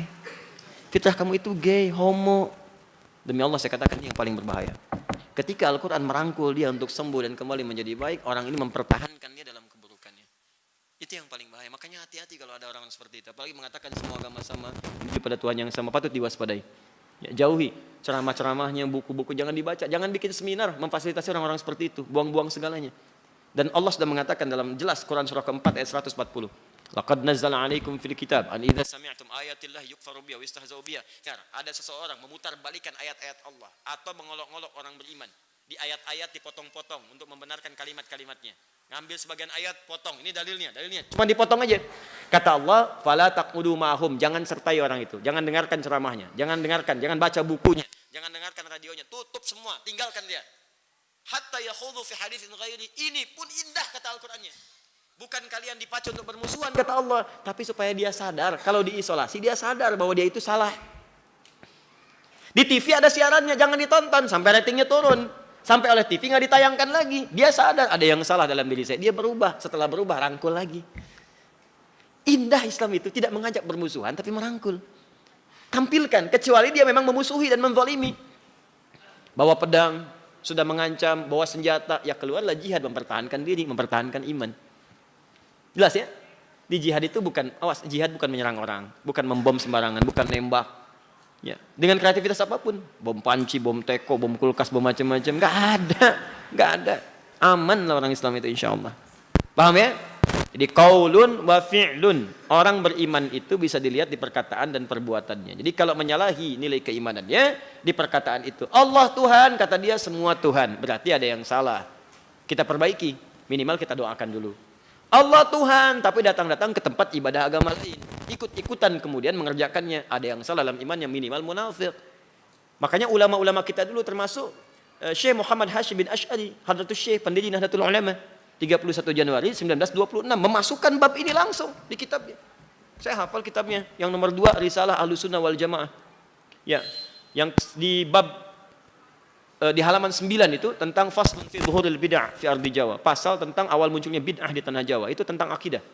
Ya. Wal mubtadi'ina fiha wa intisyaruha, dan orang-orang pelakunya dan juga penyebarannya. Di halaman 14 paling kanan sebelah atas disebutkan ada orang yang ikut-ikutan ke tempat ibadah agama lain. Disebutkan nama agamanya. Disebutkan juga nama tempat ibadahnya. Cuman kalau saya sampaikan sekarang, selesai dari sini tersangkalah saya. Ya, maka saya sebutkan umum saja gitu kan. Sebutkan umum, ikut-ikutan. Ya, sekarang sensitif lah ya, tapi kita hormati, kita doakan baik semuanya. Jangan mencela, jangan apa-apa, cukup kita belajar dengan baik saja. Paham ya? Nah, jadi setelah kemudian disebutkan oleh beliau, itu bagus sekali kalimatnya. Siapa yang ikut-ikutan ke tempat ibadah agama fulan dengan mengenakan pakaiannya dan mengakui bangga dengan itu, dikenakan pakaiannya. Kalau sekarang saya pakai topi-topinya, pakai pakaiannya dan macam-macam gitu kan. Kemudian ada yang ikut ke tempatnya, disebutkan oleh beliau fahuwa kafir. Dia ikut-ikutan kafir, sesat di situ. Dulu ulama kita pada akidah itu tegas saja. Ya, tegas kan, undang-undang kita juga mengaturnya jelas. Ini kan yang aneh tuh begini. Maaf ya, saudara kita yang agama lain biasa-biasa saja. Kenapa orang Islam yang ribut? Biasa-biasa saja. Coba Anda katakan misalnya, maaf ya, setiap datang Idul Fitri, setiap datang 25 Desember, selalu ribut persoalan bolehkah mengucapkan selamat misalnya kepada agama lain? Kenapa tiap tahun selalu ada perdebatan itu? Toh yang merayakannya pun tidak sibuk-sibuk amat kemudian ingin diberikan ucapan selamat. Biasa saja. Apa pernah Anda dengar saya orang Kristen maksa Anda? Kenapa mau mengucapkan selamat itu Natal? Apa pernah Hindu mengatakan kepada Anda, kenapa nggak mengucapkan selamat Hindu misalnya dan sebagainya? Tidak kan? Kita biasa-biasa aja, kenapa jadi pada ribut? Dari dulu kita punya hak, kita itu khatam tentang toleransi. Khatam toleransi, nggak usah diajarin. Jangan mengajarkan umat Islam tentang toleransi, udah hafal, udah khatam di situ. Ya. Dan jangan dengarkan orang-orang Eropa tuh. Ya, orang-orang misalnya yang di luar, umumnya yang jelek, yang baik-baik banyak. Yang jelek itu kita kemudian arahkan pada yang baik, kita doakan, kita tunjukkan Islam baik. Itu caranya. Jangan menjadi musuh juga, karena mungkin dia belum tahu. Coba Anda lihat tentang jilbab, demo. Silahkan cek di sekian tempat, tidak boleh jilbab dipakai di tempat umum karena Islam minoritas, kemudian demo. Demo ini Islamofobia, datang demo. Pernah nggak di kita di mayoritas muslim keluar demo ke Jakarta menolak non muslim, menolak ini? Nggak ada di kita mah, hatam. Jangan pernah ajari kita tentang HAM dari luar, jangan ajari kita tentang toleransi. Orang Indonesia insya Allah sudah hatam tentang Bhinneka Tunggal Ika dan tentang bertoleransi, tinggal dibuktikan dalam kehidupan kita aja. Paham ya? Kenapa nyambung ke situ? Jadi masalah saya kalau bicara akidah saya tegas ya, nggak peduli saya mau wafat juga, memang waktunya meninggal ya meninggal, nggak peduli. Kalau masalah akidah saya tegas karena khawatir saat wafat akidah itu kemudian runtuh, itu yang bahaya. Ya, kalau urusan ajal nggak usah dipikirkan, kapanpun maut datang wafat. Cuma saya terus berdoa mudah-mudahan wafatnya syahid, itu aja. Mudah-mudahan insya Allah, mudah-mudahan lagi ngajar meninggal, gitu kan? Ya kalau bukan gurunya muridnya misalkan. Allah. Satu itu, awas ya. Satu, persoalan iman ditentukan perkataan dan perbuatan. Awas Bu, ibu yang beriman, lihat lisannya. Ya, bapak yang beriman, lihat perbuatannya. Jangan sampai beriman tapi perbuatan tidak baik. Dua, masalah kedua, Wa yazidu wa yanqusu. Dia bisa naik, bisa turun. Jadi ada dua pokok nih ya. Satu, di perbuatan, termasuk perkataan. Yang kedua, naik dan turun. Iman itu bisa naik, bisa turun. Ingat, Imam Al-Bukhari memberikan pengantar pertama tentang masalah iman itu. Wa huwa qaulun wa fi'lun wa yazidu wa yanqus. Ingat kata beliau, iman itu terefleksikan dalam perkataan dan perbuatan. Dan dia bisa naik dan turun. Gampang. Pernah nggak merasa semangat sholat? Tiba-tiba pengen tahajud malam gitu kan? Pernah ya? Walaupun faktornya bisa banyak. Bisa karena besok mau ujian, terus tahajud. Bisa karena besok mau wawancara pekerjaan, ya, terus tahajud. Ya Allah, gitu kan? Wah, udah diterima lupa. Bisa jadi begitu. Ya begitu lulus lupa. Ada. Itu kan motivasi, tapi umumnya begitu ada satu kondisi ke masjid senang, ya salat sunnah senang. Dan ada yang hebat, gak ada motivasi dunia, dia semangat ibadah. Itu Yazid. Yanqus. Pernah nggak merasa malas misalnya tahajud, tiba-tiba nggak tahajud, ya kan? Bola yang dikejar-kejar, sampai apa? Frank Lampard sekarang melatih Chelsea, Neymar mau balik ke Barcelona, apa? Gitu kan? Nungguin Chelsea menang, pramusim menangis tuh ya. Satu sama skornya apa banget, sampai tahajud lupa. Ada yang begitu, ya paham ya? Messi kartu merah yang kedua dalam hidupnya hafal itu kan? Ya sama si Mendes sama-sama kapten, padahal cuma saling dorong aja pakai bahu. Padahal harusnya kartu kuning, apa? Menit ke-37, apa gitu kan? Juara ketiga ngambil medali, apa? Ya, tapi tahajud lupa. Ada yang begitu. Ya, Brazil juaranya apa? Peru kedua apa? Copa America, iya. Gitu, apa? Cuma ya lupa ibadah-ibadah yang lain. Fardu aja, fardu kadang terlambat juga. Ada itu yang kus lagi nurun. Obatnya apa? Obat untuk iman supaya naik dan dijaga supaya tidak turun dan terefleksikan dalam perkataan dan perbuatan yang baik. Obatnya adalah pembahasan yang kita akan bahas pada saat ini. Saya teruskan dulu sebentar. Qala Allah Ta'ala. Nah, ini yang saya senang. Beliau membuka dengan ayat dulu baru hadis-hadis. Untuk menguatkan pembahasan ini kata beliau, saya akan coba menampilkan dulu beberapa ayat-ayat Al-Qur'an sebagai landasan sebelum menyampaikan hadis-hadis Nabi sallallahu alaihi wasallam. Satu. Qala Allah Ta'ala, Allah berfirman di dalam Al-Quran surah ke-48 ayat yang keempat. Surah Al-Fatah ayat yang keempat. Liyazdadu imanan ma'a imanihim. Awas hati-hati. Allah menunjukkan kepada beberapa golongan tertentu, hamba-hamba tertentu yang beramal soleh, supaya hati-hati mereka dapat menambah kualitas iman yang telah mereka miliki. Jadi ada amalan-amalan tertentu yang bisa menambah, menguatkan iman. Ya, nanti misalnya kita sudah punya iman nih, sudah ada. Pengen kuat. Orang ngejar sholat fardu, kita ngejar sholat sunnah. Orang ngejar baca Quran, kita mengejar hafalan Quran. Orang ngejar zakat, kita ngejar infak. Supaya nambah itu bagaimana caranya? Nah, itu dibuka dulu dengan ayat tadi. Paham ya? Di pertama Quran surah 48 ayat keempat. Kemudian juga wazidnahum huda. Kalau sudah imannya bertambah, kami tambahkan pula hidayah, petunjuk dari kami. Jadi Allahu Akbar. Mohon izin saya berhenti nanti di baris yang kedua ini. Apa faidahnya kata Imam Al-Bukhari, iman itu bertambah? Apa manfaatnya? Jadi kalau ada orang imannya bertambah, hidayah pun akan bertambah. Wazidnahum huda. Jadi ketika imannya ditambah, liyazdadu imanan ma'a imanihim. Kami akan naikkan imannya. Ketika naik, apa yang diberikan oleh Allah kepada orang ini, maka diteruskan wazidnahum huda. Orang yang imannya naik itu, kami akan tambahkan hidayah kami kepada dia. Hudan. Dan dalam Al-Quran, kalau hudan sudah diberikan, itu akan bersanding dengan kebahagiaan. Buka Quran surah kedua ayat 5. Ulaika ala hudam mir rabbihim. Belum selesai. Wa ulaika humul. Jadi ketika muflihun didapatkan, dasarnya hudan. Hudan didapatkan, muflihun hadir. Lihat garisnya. Ini mungkin saya coba gambarkan. Saya hapus dulu ini ya. Bismillah. Khair insyaallah. Jazakallah khair. Silakan. Ya. Cukup dulu sebentar. Lihat sini. Iman ketika ditambah oleh Allah, tambah iman. Apa manfaat penambahan iman ini?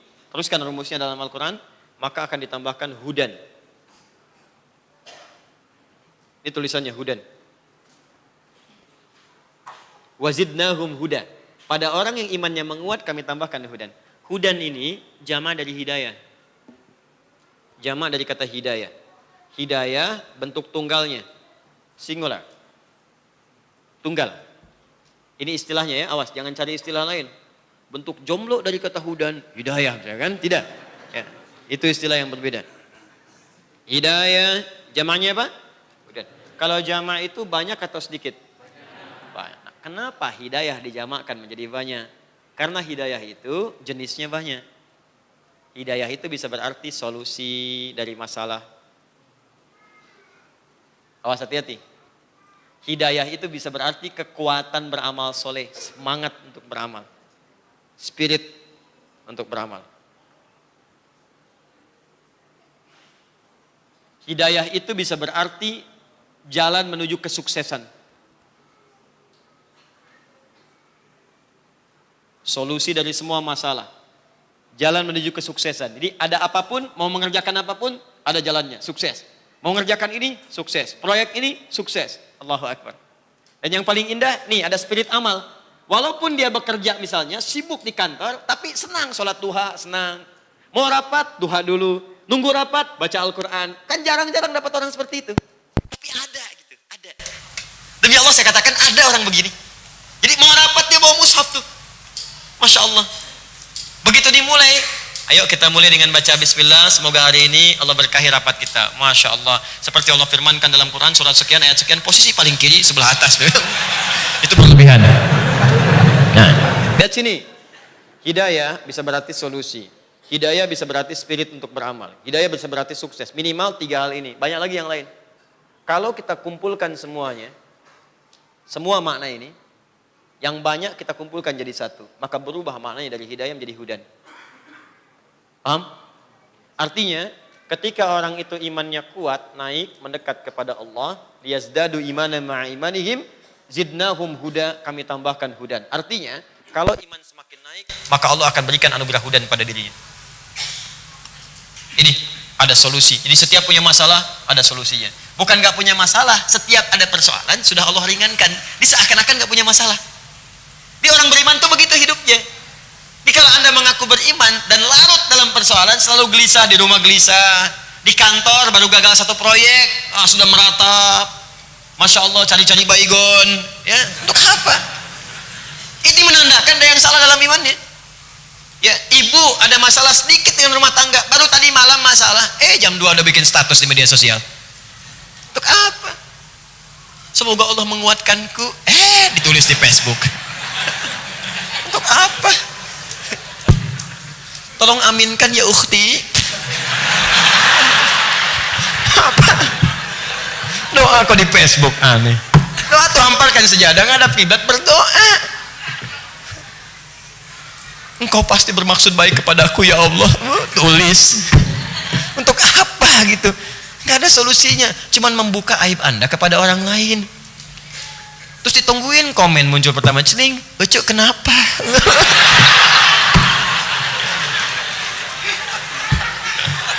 Solusi gak datang, masalah Anda kebuka gitu. Kan capek hidupnya begitu. Nah ini, di orang beriman itu kalau semakin menambah imannya, hudan wazidnahum huda, hudan datang. Kalau hudan datang, kebahagiaan tiba. Ini kan sumber kebahagiaan nih. Siapa yang tidak bahagia masalahnya tuntas? Makanya orang kalau masalah selesai kan hidupnya tenang ya. Suami istri punya masalah, selesai itu tenang gitu. Papa, mama, ini selesai. Tuh, beres. Spirit amal kan tenang. Orang kalau amalnya meningkat kan ketinggalan sholat sunnah aja gelisah. Tapi begitu dikerjakan sujud tenang, enak sujud. Ada yang saking nikmat ya sujud nggak bangun lagi meninggal. Ada. Dan ada orang yang dimuliakan oleh Allah dengan kebiasaannya. Saya sering lihat tuh, Masya Allah, sekarang banyak ditayangkan tuh di YouTube, di macam-macam. Itu kalau Allah sudah perkenankan tampil di YouTube, Anda belum iman juga, dengan cara apa lagi mesti beriman? Kan Anda suka lihat orang lagi baca Quran, tiba-tiba meninggal.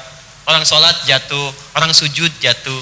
Yang Anda mesti pikirkan, Anda itu terjatuh wafat dalam keadaan apa? Makanya jaga, jangan sampai maksiat, jaga. Bayangkan ketika bermaksiat, wafat. Pak, ini proyek Pak, fee-nya gede Pak, wafat. Ente aja kerjakan, wafat. Ya. Wah Pak jangan begitu dong Pak, tambah dong 100 miliar nih. Istiarah dulu.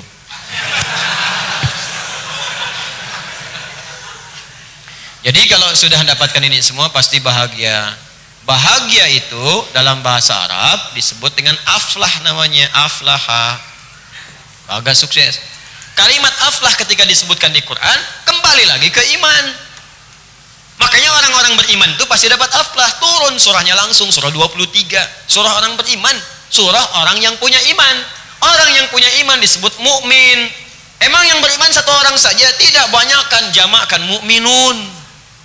Mukminun orang-orang yang punya iman.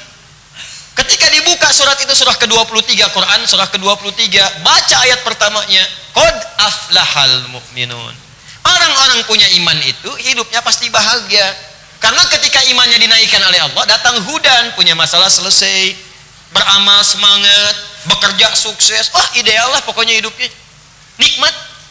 Makanya saya tidak pernah menemukan, jarang saya temukan ada sahabat-sahabat Nabi setelah beriman, beraktivitas, sering mengeluh, hampir nggak pernah saya temukan. Bahkan mengeluh pun pada sesuatu yang nggak bisa dia kerjakan seperti orang lain dalam kepentingan ibadah, baru mengeluh. Kenapa saya nggak bisa seperti si Fulan ya, tadi malam bangun, baru mengeluh untuk sholat. Aduh, saya nggak dapat tuh yang hadis yang dia dapatkan, baru mengeluh. Jadi mengeluhnya pun ingin menyusul kebaikan orang, bukan mengeluh persoalan dirinya. Itu indah gitu. Kenapa kita nggak dapatkan itu sekarang? Pasti ada yang belum kita rasakan, pasti ada yang belum kita jalani. Itu 57 hadis itu yang harus kita tekuni dalam hidup, supaya hidup kita tuh dapat ini. Nah, yang paling hebat nih, iman, mukminun dapat falah. Orang yang dapat falah disebut muflih. Muflih, satu orang. Kalau banyakkan tinggal tambah di ujungnya, muflihun. Lihat. Kalimat iman dapat hudan, hudan dapat aflah. Orangnya muflih, jamannya muflihun. Quran surah 2 ayat 5. Ulaika ala hudam mir rabbihim wa ulaika humul. Quran surah 2 ayat 5. Kalimat hudan disandingkan dengan kalimat muflihun. Ulaika ala hudam mir rabbihim. Mereka lah yang mendapatkan hudan dari Rabb, dari Tuhan mereka, dari Allah. Bagaimana mendapatkan hudan? Wazidnahum huda, asalnya liyazdadu imanan ma'a imanihim. Tambah imannya, kami berikan hudan. Mendapat hudan, wa ulaika humul muflihun. Indah sekali paparannya. Dan pakai ala. Ada fauqa. Ini apa? Spidol. Spidol ada di mana? Di atas meja. Di atas meja. Al-qalamu fauqal maktab. Ini spidol di atas meja, fauqa. Saya simpan begini. Spidol tetap di atas meja, tapi kalimat bahasa Arabnya berubah. Al-qalamu 'alal maktab. Ala itu menempel. Fauqa itu tidak menempel. Dalam bahasa Arab kalau diungkapkan dengan ala berarti dia lekat. Perhatikan, ulaika ala hudan, bukan fauqa hudan. Ada orang-orang yang lekat dengan petunjuk Allah. Jadi begitu punya masalah, Allah hadir memberikan solusi kepadanya. Lekat sekali. Di rumah tangga ada masalah, beri solusi. Di kantor ada masalah, solusi. Bahkan macet pun jadi solusi. Orang mengadu, foto, klik, Tanjung Priuk, macet.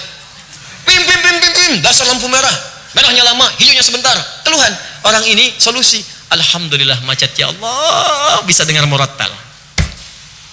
Begitu sampai di Masjid Nurul Bahri, alhamdulillah khatam surah An-Naba.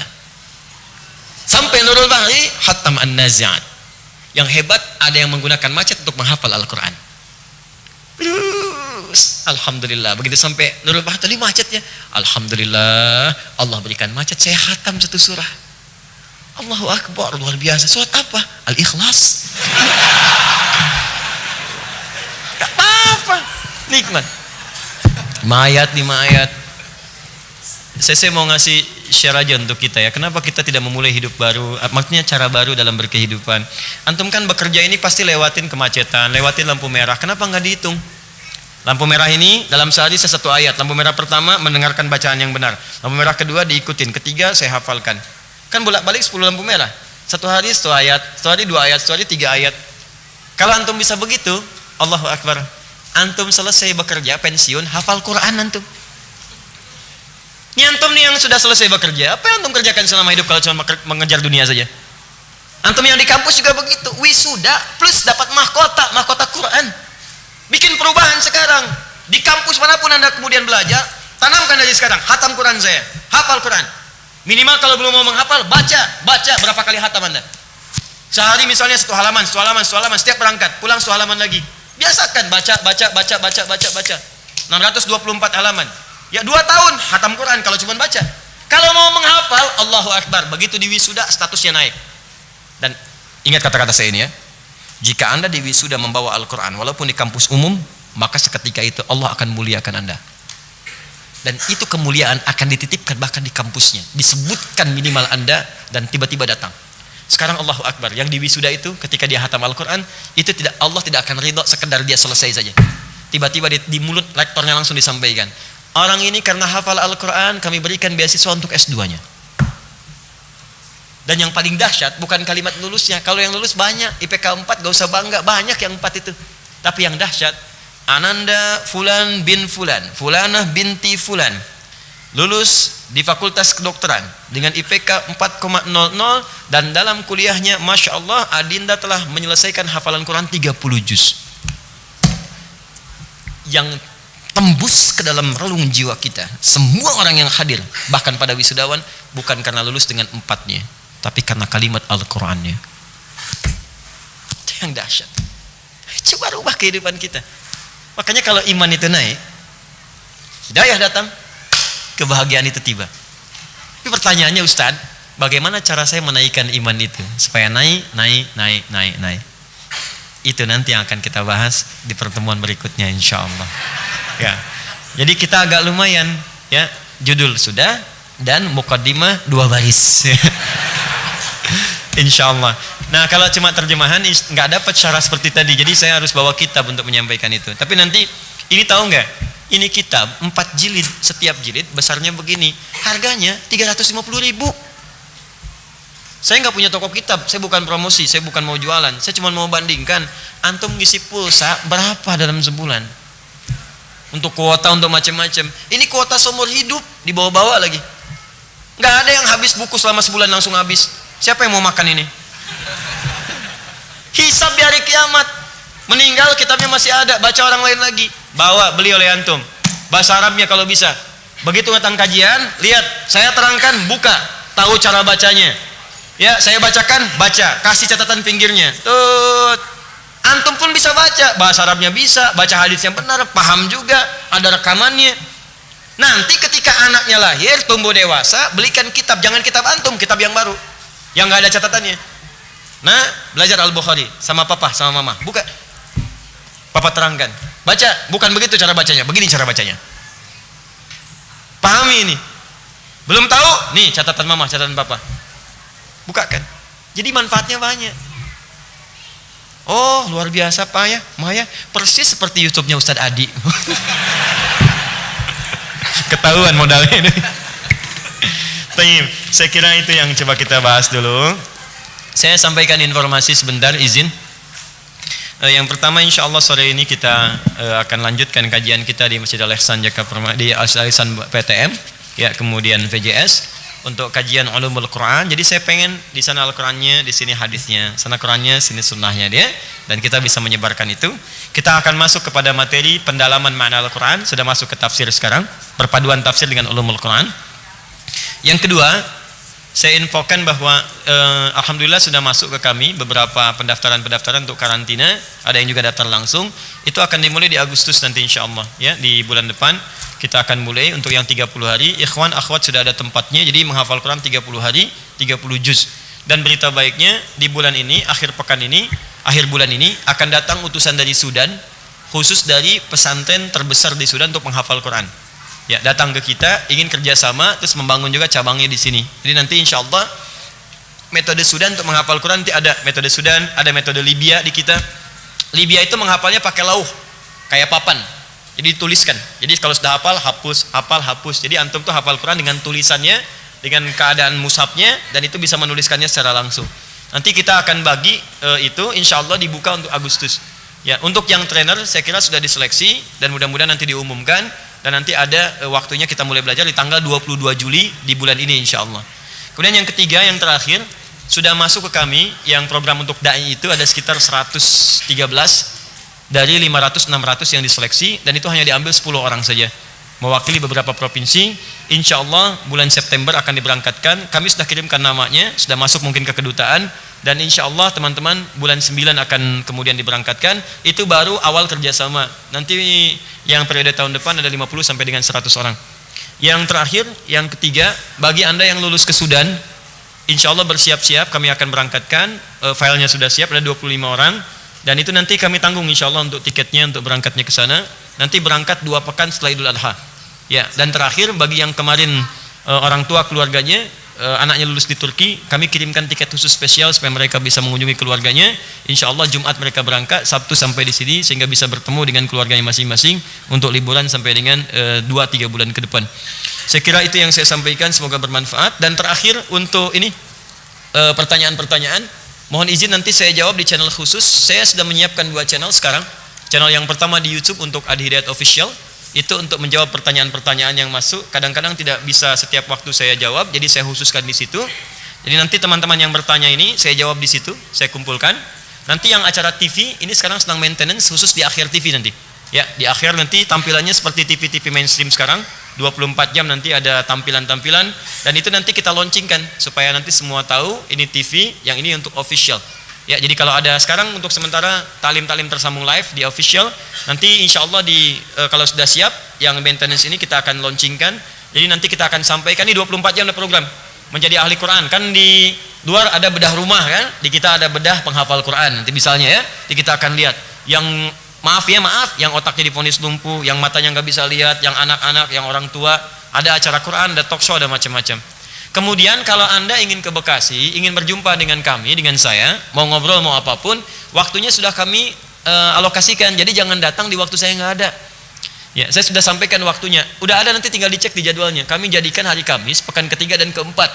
Dari pagi sampai sore saya berikan waktu tuh. Mau ada yang konsultasi, mau ketemu, mau apa, silahkan daftarkan, nanti akan dijadwal. Anda akan diberitahu, Pak, jadwal Bapak tanggal sekian, jam sekian, silahkan datang, waktunya sekian menit atau sekian jam misalnya.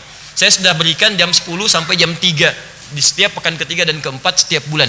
Hari Kamis. Jadi kalau Anda datang hari Senin, Anda nggak akan ketemu saya. Hari Selasa nggak akan ketemu saya. Hari Kamis Anda ketemu saya. Ya, saya kira itu yang saya sampaikan. Semoga bermanfaat. Subhanakallahumma bihamdika asyhadu an la ilaha illa anta astaghfiruka wa atubu ilaik. Wa akhiru da'wana alhamdulillah rabbil alamin. Assalamualaikum warahmatullahi wabarakatuh.